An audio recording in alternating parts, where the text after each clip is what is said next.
Good morning, boys and girls. I wanted to make a quick video for today if you're at home learning to show you what you need to do. So if you go to your Google account, sorry, my computer will take a second. And let me get to my school account. Go to your Google Classroom for my class, Mr. Young's class.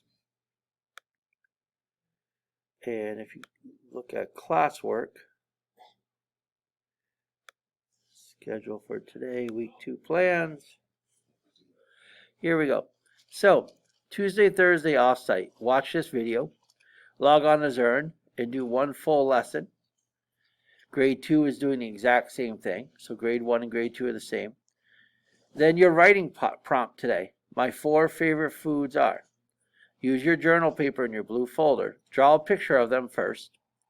Then do an introduction and an opening sentence. My favorite foods are, and list them. And then describe each one. Write a sentence or two about each one, why you like them. Okay. There's some directions in here on what to do. Then I want you to explore Epic Books. Okay. And you may have some asynchronous stuff for specials. And you'll need to check from what information you got in your email regarding those. I hope you have a great day.